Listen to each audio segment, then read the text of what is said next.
नाज़रीन आदाब, मैं हूँ विसाल आज़म। आप देख रहे हैं अब हमारी ख़ास पेशकश खबर ख़ास में आज बात हम करेंगे एक ऐसे दौर की जब हर तरफ वादे लुटाए जा रहे हैं और वादों की झड़ियाँ लग रही हैं।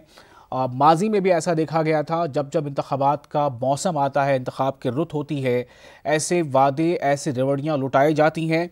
कितने वादों पर अमल हो पाता है और कितने ऐसे वादे जो हैं वो फिर सिर्फ एक फहरिस्त में शामिल बनकर रह जाते हैं, उन पर कोई अमल नहीं हो पाता। ऐसी कई चीज़ें हैं जो हम देखते हैं। लोकसभा इंतखाबात करीब है, ऐसे में सियासी पार्टियां आवाम को लुभाने में कोई कसर भी नहीं छोड़ रही हैं। 2014 लोकसभा इंतखाबात में वज़ीर आज़म नरेंद्र मोदी ने चुनावी वादों की झड़ी लगाने की शुरुआत की थी। उसमें सबसे मकबूल और बड़ा वादा काले धन को मुल्क वापस लाने का था। उन्होंने कहा था कि अगर काला धन मुल्क वापस ले आया गया तो हर हिंदुस्तानी को मुफ्त में 15 से 20 लाख रुपए मिल जाएंगे। साथ ही हर साल 2 करोड़ नौकरियां अलग। नरेंद्र मोदी के इस वादे ने उनकी किस्मत को झपका दिया और अवाम ने आंख बंद करके उन्हें इख्तिदार तक पहुंचा भी दिया। लेकिन ये अवाम की बदकिस्मती रही कि न तो वज़ीर आज़म मोदी काले धन को मुल्क वापस करा सके पूरा का पूरा, और न ही गरीब अवाम के अकाउंट में 15-20 लाख मुफ्त में आने जैसा कुछ चमत्कार हुआ। अब 5 साल बाद ऐसा ही एक वादा कांग्रेस पार्टी लेकर आई है। कांग्रेस सदर राहुल गांधी ने 2019 में कांग्रेस को इख्तिदार मिलने पर गरीबों को कम से कम आमदनी की जमानत का हक देने का ऐलान किया है। एक बड़ा ऐलान है कांग्रेस की तरफ से। कांग्रेस के जो सदर हैं राहुल गांधी, उन्होंने कहा है कि अगर हम इख्तिदार में आएंगे तो मुल्क के गरीबों को कम से कम आमदनी की जमानत हम देते हैं कि कम से कम आमदनी उन्हें दी जाएगी। वो रकम क्या होगी उसका खुलासा फिलहाल उन्होंने नहीं किया है कि वो कितने की रकम होगी, गरीबों के जुमरे में कौन आएगा। राहुल गांधी के मुताबिक दुनिया में किसी भी मुल्क ने अभी तक कम से कम आमदनी की जमानत का हक नहीं दिया है। इस तारीखी काम को हिंदुस्तान में कांग्रेस करेगी, ऐसा राहुल गांधी का कहना है। दूसरी जानिब कई मरतबा इशारों में वज़ीर आज़म मोदी के चुनावी वादों पर तनकीद कर चुके और दूसरे कई ऐसे जो लीडरान हैं जिन्होंने वादे किए थे। तो जो लीडर वादे करते हैं, सपने दिखाते हैं, तो उनके सपनों के बारे में खुद बीजेपी के बहुत सीनियर लीडर और बीजेपी के साबिक सदर, पार्टी के कौमी सदर, मरकजी वज़ीर भी हैं नितिन गडकरी, उन्होंने एक मरतबा फिर चुनावी वादों की हकीकत पर से पर्दा उठाने का काम किया है। गडकरी का बयान भले ही सियासी पार्टियों के गले से न उतरे, लेकिन उनकी बात में सच्चाई झलकती है। गडकरी के मुताबिक ख्वाब यानी सपने ऐसे दिखाना चाहिए जो शर्मिंदा ताबीर किए जा सकें, और ऐसे वादों से, ऐसे सपनों से परहेज करें जो वफा नहीं किए जा सकते, क्योंकि अगर वादे वफा नहीं हुए तो सियासी पार्टियों को अवाम के गुस्से का सामना भी करना पड़ सकता है। आप बयान सुनिए इनका। मेरे कांकेर के भाइयों बहनों, मुझे बताइए कि हमारी चोरी किया हुआ पैसा वापस आना चाहिए कि नहीं आना चाहिए? ये काला धन वापस आना चाहिए? ये चोर लुटेरों से एक एक रुपया वापस लेना चाहिए? इस रुपयों पर जनता का अधिकार है कि नहीं है? ये रुपया जनता के काम आना चाहिए। अरे एक बार ये जो चोर लुटेरों के पैसे विदेशी बैंकों में जमा है ना, उतने भी हम रुपये ले आए ना, तो भी हिंदुस्तान के एक एक गरीब आदमी को मुफ्त में 15-20 लाख रुपए यूं ही मिल जाएगा। हमने निर्णय ले लिया है कि हिंदुस्तान के हर गरीब व्यक्ति को 2019 के बाद कांग्रेस पार्टी वाली सरकार गारंटी करके न्यूनतम आमदनी देने जा रही है। इसका मतलब मिनिमम इनकम गारंटी, मतलब हिंदुस्तान के हर गरीब व्यक्ति के बैंक अकाउंट में कम से कम न्यूनतम आमदनी हिंदुस्तान की सरकार देने जा रही है। कि सपने दिखाने वाले लोग, नेता लोगों को अच्छे लगते हैं, पर दिखाए हुए सपने अगर पूरे नहीं किए तो जनता उनकी पिटाई भी करती है। इसलिए सपने वही दिखाओ जो पूरे हो सकते हैं।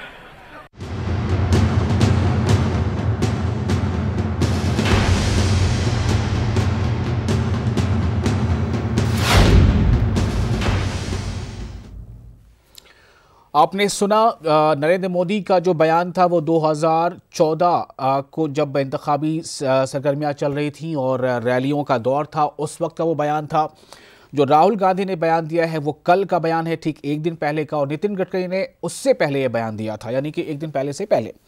तो सवाल अब ये पैदा होता है कि नितिन गडकरी के इस बयान का निशाना कौन था, किन लीडरों के बारे में खास तौर से वो कहना चाह रहे थे, ये एक अलग मौजू है। लेकिन सबसे अहम मौजू ये है कि क्या बिना वादे के और बिना ऐसे लोक लुभावन वादे के चुनाव जीते नहीं जा सकते, और अगर ये वादे होते हैं और इसमें अवाम इन वादों पर भरोसा करती है तो आखिर अवाम को मिलता क्या है। हमारे साथ तीन खास मेहमान हैं इस मौजू पर बातचीत करने के लिए। नवीन श्रीवास्तव जी हैं, बीजेपी की तर्जुमान है यानी स्पोक्स पर्सन है। नवीन श्रीवास्तव जी आपका इस्तकबाल करते हैं। प्रियंका गुप्ता है, स्पोक्स पर्सन है कांग्रेस की। प्रियंका आपका भी इस्तकबाल है। और आमिर साबरी हैं, सीनियर जर्नलिस्ट हैं, वो भी हमारे साथ जुड़ रहे हैं। आप सभी का इस्तकबाल है। सबसे पहला सवाल प्रियंका आपसे जानना चाहूँगा कि राहुल गांधी ने ये जो वादा किया है छत्तीसगढ़ के अपनी एक रैली के दौरान, ये वादा पूरा क्या है और इसका मतलब क्या समझे अवाम? देखिए, ये वादा जो राष्ट्रीय अध्यक्ष राहुल गांधी जी ने लिया है वो ये वादा है कि न्यूनतम आय की गारंटी मिलेगी प्रत्येक गरीब व्यक्ति को। और इसकी 3 विशेषताएं हैं। नंबर 1, जो लाभार्थी है उसको इसका डायरेक्ट भुगतान किया जाएगा। नंबर 2, इसमें किसी तरह की कोई शर्त नहीं रखी जाएगी, ना ही लाभार्थी से वापस ले लिया जाएगा।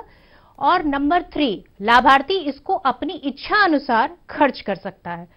तो ये जो सुविधा राहुल गांधी जी जो गरीब जनता को देना चाह रहे हैं, मैं समझती हूं कि इससे अच्छा तोहफा भारत की जनता के लिए नहीं हो सकता, भारत की गरीब जनता के लिए नहीं हो सकता।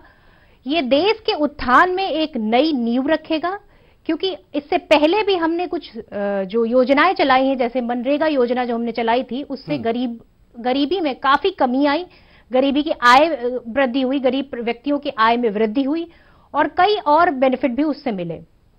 तो ये उसी तर्ज पर आगे बढ़ते हुए ये हम एक और जो है नींव रख रहे हैं। और इसमें सिर्फ वादा ही नहीं है, बल्कि उन्होंने इस बात को भी साफ साफ कहा है कि वो अपने 3 राज्यों में जहां उन्होंने अभी रिसेंट जीत दर्ज की है, वो इसको वहां पर लागू भी करेंगे। और 2019 में जैसे ही हमारी सरकार बनती है तो ये पूरे देश में लागू किया जाएगा। और ये विश्व में किसी देश में इसकी पहल नहीं की है, जो ये पहल होने जा रही है। अभी इसे एक सपना ही तो समझा जाए कि सपना दिखाया जा रहा है। सपना नहीं कह सकते हैं, क्योंकि ये हकीकत बहुत जल्दी होगा। इससे पहले भी जब 2005 में मनरेगा आया था, तब भी इसी तरह का विरोधाभास हुआ था। लेकिन फिर भी मनरेगा के बारे में ये बात तो नहीं थी ना, मनरेगा के बारे में चुनावी रैलियों, चुनाव जीतने से पहले मनरेगा का वादा तो नहीं किया गया था ना। ये तो सपना है, अभी अपना कैसे हो सकता है? देखिए, मैं ये कहूंगी कि एक सपना और भी चुनाव जीतने से पहले राहुल गांधी जी ने बोला था कि वो किसानों का ऋण माफ करेंगे। जैसे ही सत्ता में आए वैसे ही उन्होंने 10 दिन का भी समय नहीं लिया, 2 से 3 दिन में ही उन्होंने अपना ये जो है नवीन जी के पास चलते हैं। नवीन जी बीजेपी के तर्जुमान है।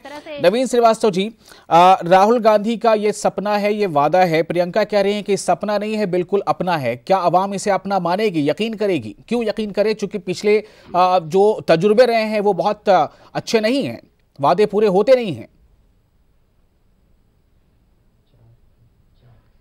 देखिए, सबसे पहले तो अभी जो आपने माननीय राहुल गांधी जी का बयान दिखाया, उसमें उन्होंने एक चीज की चर्चा की कि हम सीधे बैंक खातों में इस पैसे को भेजेंगे। प्रियंका जी ने भी अपनी बात में कहा कि डायरेक्ट बैंक में ट्रांसफर होगा। तो इस बात का क्रेडिट तो कांग्रेस को देना चाहिए नरेंद्र मोदी जी को कि उनकी सरकार ने जो 30 करोड़ से अधिक जनधन खाते खुलवाए। नहीं तो आप तो ये सपना भी नहीं देख पाते कि आप सीधे खातों में भेजेंगे। ठीक है, राहुल जी ने एक वायदा किया है और ख्वाब देखने का सबको अधिकार है, दिखाने का भी अधिकार है। इसीलिए लिखा भी था कभी किसी शायर ने कि खुश रहने के लिए ख्याल अच्छा है गालिब। तो ये अच्छी बात है।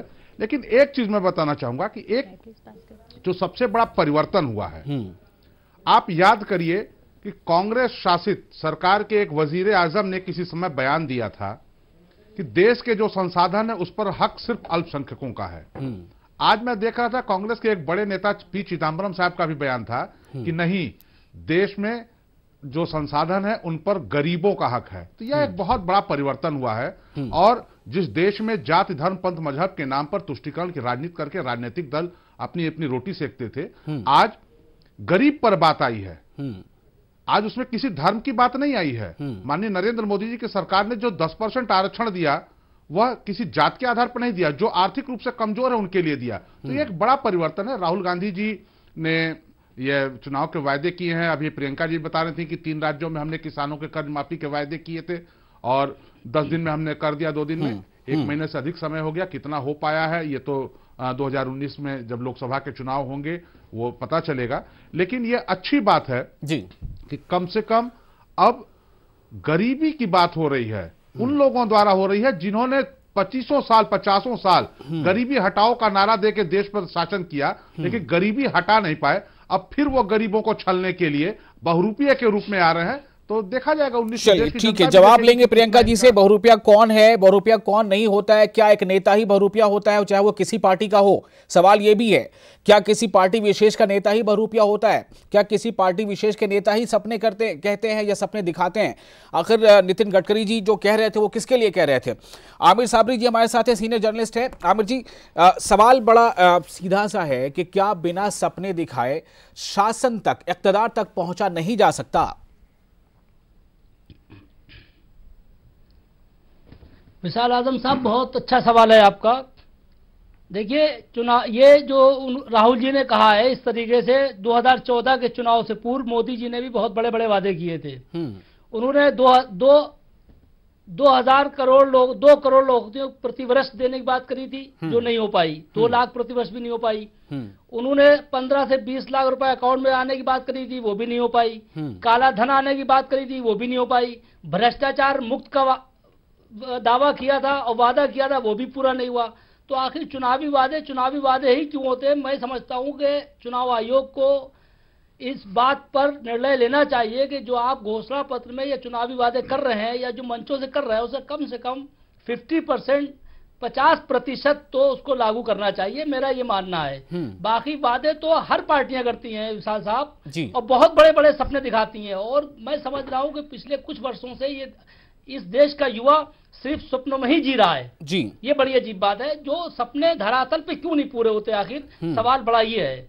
सपने धरातल पे होना चाहिए पूरे, ना कि सिर्फ चुनावी घोषणाएं मात्र रह जाएं। बाद में वो नेता ये कहते हैं वो साफ तो जुमला था, क्या मतलब है इस जुमले का? हाँ। और नितिन गडकरी जी ने जैसा कहा है तो मैं नहीं समझता कि उन्होंने राहुल गांधी के बयान पर कहा है। उन्होंने हो सकता है कि अपनी ही पार्टी के प्रधानमंत्री पर यह तंज किया हो। नहीं, मैंने आपको पहले क्लियर कर दिया कि नितिन गडकरी का ये बयान राहुल के इस वादे से पहले का है। राहुल गांधी ने जो रैली में बातें कही हैं उससे पहले का नितिन गडकरी का ये बयान है। तो ये तो फिलहाल क्लियर है।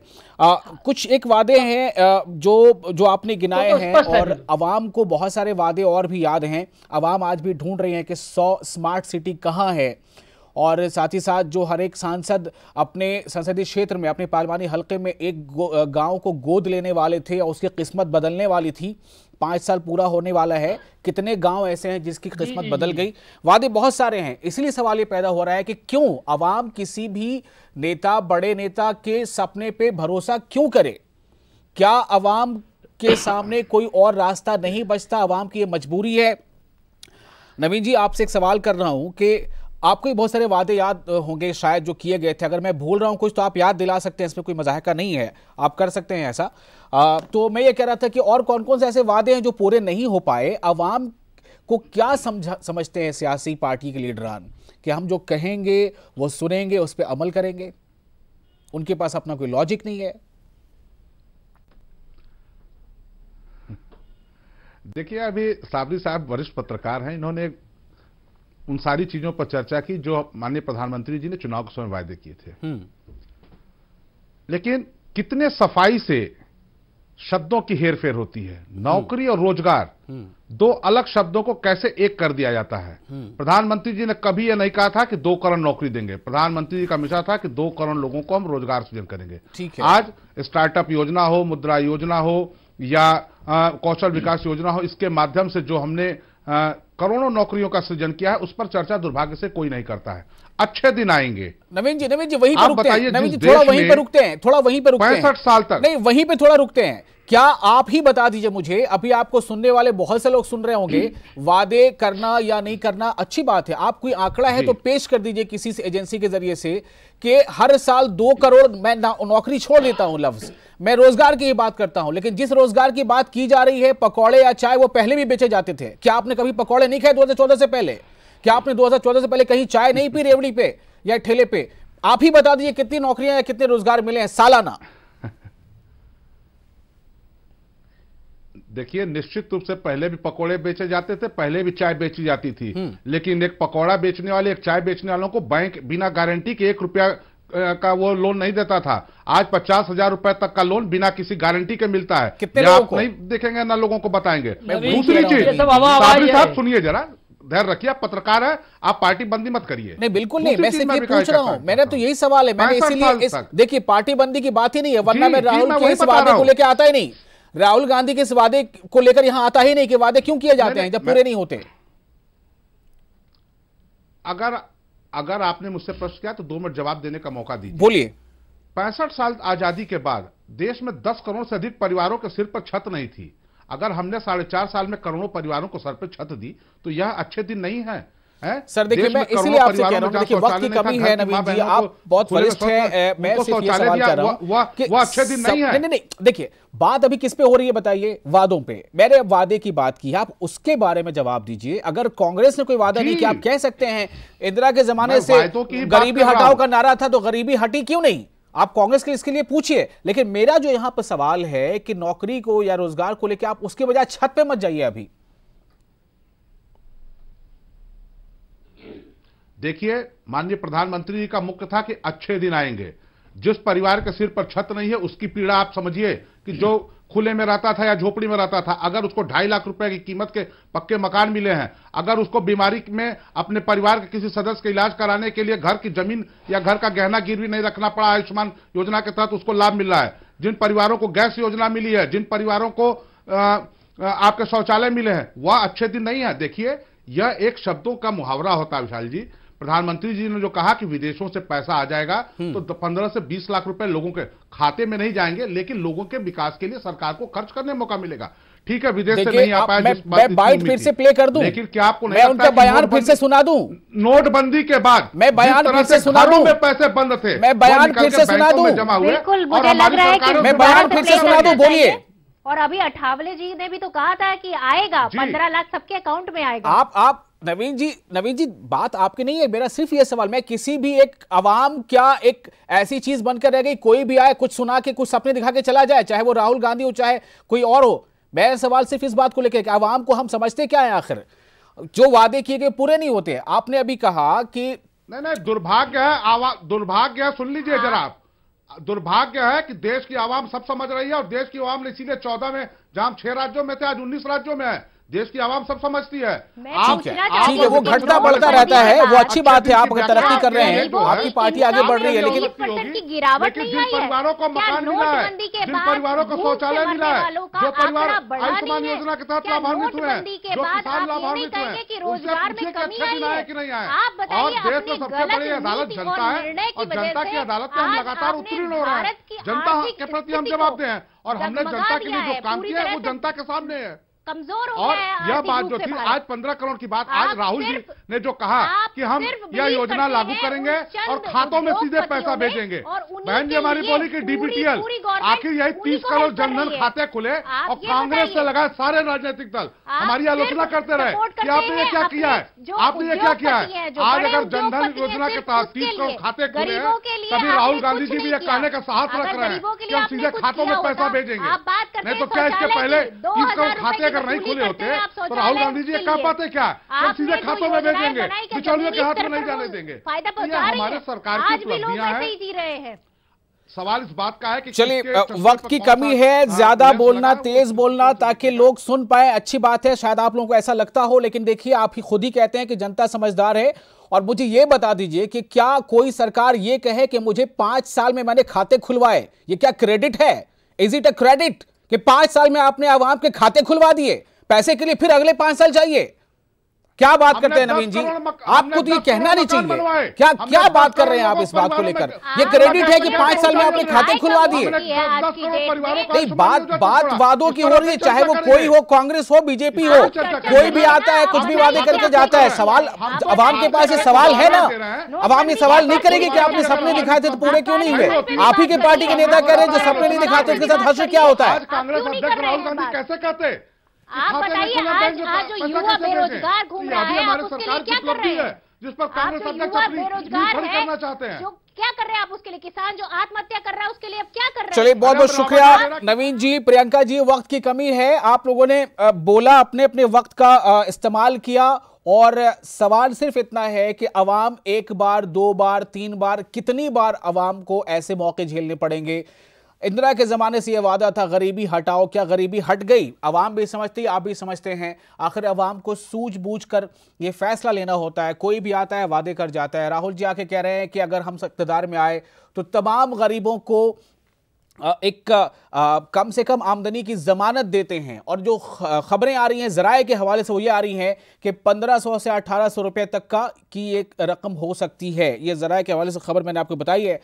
तो अब सवाल ये पैदा होता है कि क्या वादे ही वादे रहेंगे? कस्में, वादे, प्यार, वफा सब बातें हैं, बातों का क्या कहेंगे? बात बन के न रह जाए, जुमला बन के न रह जाए। बहुत बहुत शुक्रिया, आप बने रहिए न्यूज़ 18 उर्दू के साथ। आदाब।